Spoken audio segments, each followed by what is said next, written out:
আমাদের প্রতিক্রিয়া হলো গত ৩.৫ বছর ধরে চলা যে অভূতপূর্ব রাজ্যে রাজনৈতিক সন্ত্রাস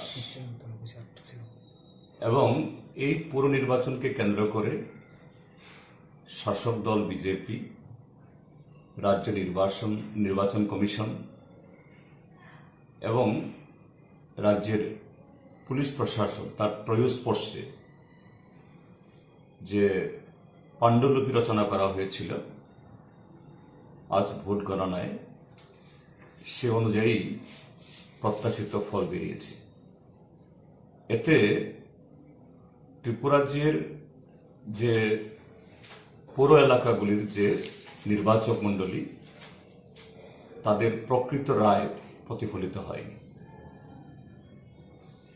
তো এই নির্বাচন যে রাজ্যে গণতান্ত্রিক আন্দোলনের বা নির্বাচনী ইতিহাসে একটা কলঙ্কজনক অধ্যায় হিসাবে লিপিবদ্ধ থাকবে।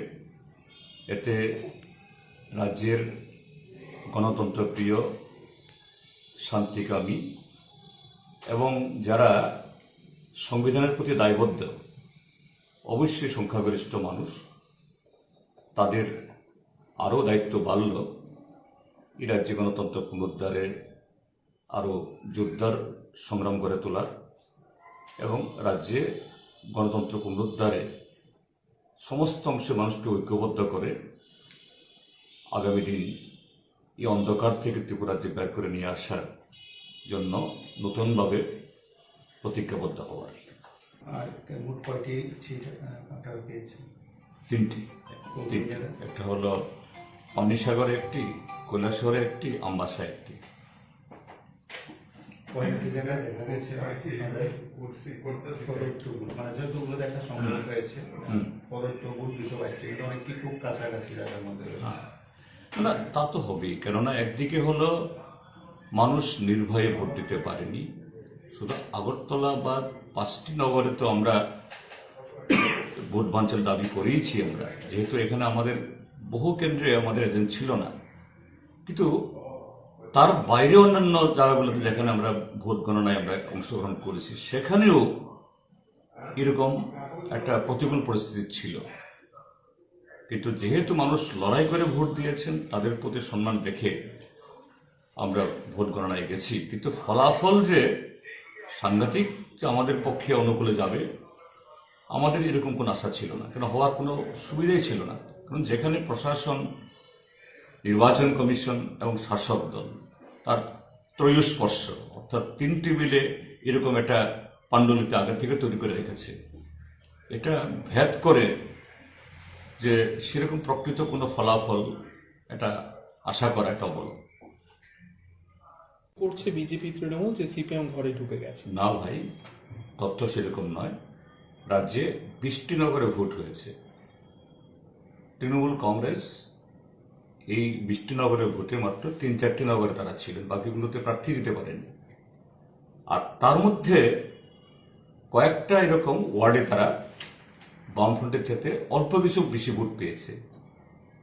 এতে কি এই সিদ্ধান্ত উপনীত হওয়া যায় যে রাজ্যে বিরোধী রাজনৈতিক দলগুলোর মধ্যে তৃণমূল ১ নম্বরে এগিয়ে এসছে?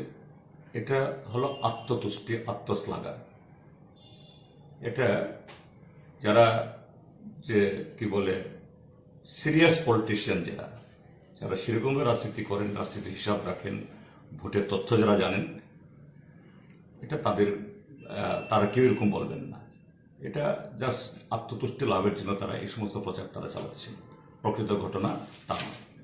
দল কিভাবে কাজ করবে, কিভাবে দলকে এগিয়ে নিয়ে যাবে? এটা কোনো নতুন প্রশ্ন নয় যে ১৯৮৮ এবং ৯২ও ঠিক এরকমই একটা অভিজ্ঞতার সম্মুখীন হয়েছিল ত্রিপুরাজ্যের মানুষ। এ রাজ্যে নির্বাচনী সন্ত্রাসের আমদানি হয়েছিল সে ৮৮ ইংরাজিতে। এখন যে তৃণমূলের নেত্রী এই কি বলে, কি নাম জানি ওর, না যে এই সুস্মিতা দেব, তার পিতা সন্তোষ মোহন দেব যখন ত্রিপুরা রাজ্য থেকে এই লোকসভা নির্বাচনে প্রার্থী হয়েছিলেন এবং পরপর দুটি নির্বাচনে এরকম রিগিংয়ের আমদানি করেছিল এবং সেই সময়তেও এরকম ভয়াবহ গণতন্ত্রের এবং সাংবিধানিক সংকট তৈরি করেছিল ত্রিপুরা রাজ্যের মধ্যে 3 শতাধিক আমাদের বামপন্থী আন্দোলনের কর্মী সমর্থক খুন হয়েছিলেন। সারা ত্রিপুরা রাজ্য এরকম একটা অরাজক পরিস্থিতি ছিল। তো এই বামপন্থীরাই গণতান্ত্রিক পথে লড়াই করেই সেই যে আধা ফেসিস্ট বা ফেসিস্ট সুলভ যে সরকার তাকে পরাজিত করে 93 ইংরাজিতে গণতন্ত্র প্রতিষ্ঠা করেছে। তো ত্রিপুরার যে মানুষের সে অভিজ্ঞতা আছে, সেই অভিজ্ঞতার উপর ভর করে সমস্ত অংশ মানুষকে নিয়ে, জনগণকে নিয়ে লড়বে এবং আগামী দিন এই বিজেপি বা আজকে যে সমস্ত শক্তি বিজেপিকে সাহায্য করছে তাদেরকে পরাজিত করার জন্য সে উদ্যোগ গ্রহণ করবে। ঠিক এবার 23-এর নির্বাচনে বিরোধী শূন্য করে দেবে। তো এরা তো পৌর নির্বাচন আমাদেরকে দাঁড়াতেই দেয়নি। আমাদের বহু কেন্দ্রে আগরতলা এই পৌর নিগমে বিশেষ করে আমাদের এজেন্টই ছিল না। আগের দিন রাত থেকে তারা সমস্ত পৌর নিগম এলাকা সন্ত্রস্ত করেছে, তারপরেও তো বামপন্থীদের ভোট আটকাতে পারেনি। কোনো কোনো জায়গায় তো প্রায় এই তৃণমূল কংগ্রেস যদি ভোট না কাটতো বামপন্থী প্রার্থীরা জিততো। তো শূন্য করলো কোত্থেকে? শূন্য তো করতে পারেনি, করতে পারবেও না। রাজ্যের মাননীয় মুখ্যমন্ত্রী বলছেন এই জয় নাকি জনতার জয়, কি বলবেন বিষয়টা? তো এটা সোশ্যাল মিডিয়া, প্রিন্ট মিডিয়াতে যে সমস্ত ছবি উঠেছে, তো তাদের জয় কে বলবে তাহলে? যেভাবে দিন দুপুরে পুলিশ এবং এই প্রিসাইডিং অফিসারদের সামনে গিয়ে বাইরের গুন্ডারা গিয়ে বিশালগড়ের লোক এসে আগরতলায় ভোট দিচ্ছে, প্রবীণ নাগরিকরা ভোট কেন্দ্রে বাধাপ্রাপ্ত হয়েছেন, তাহলে তাদের জয় কে বলবে? মাননীয় মুখ্যমন্ত্রী আগে সেই সমস্ত ব্যক্তিদের বুঝান। তারা তো সবাই বামপন্থী ছিলেন না, তারা সাধারণ মানুষ, সাধারণ ভোটার, তাদের পছন্দ অনুযায়ী ভোট দিতে পারেননি এবং অনেকে বলেছে যে এরকম নির্বাচন তাদের জীবনে তারা দেখেননি। কাজেই এই জয় তো সেই সমস্ত যারা যে অনাকাঙ্ক্ষিত, অযাচিত এবং গণতন্ত্র বিরোধী, সংবিধান বিরোধী শক্তি, তাদের জয়। তো এতে মুখ্যমন্ত্রী বা শাসক দলের তাদের সম্মান কতটুকু বাড়ল এবং এই জয়ের দ্বারা সারা দেশে তারা মুখ দেখাতে পারবেন কিনা তারা এটা ভাবুন।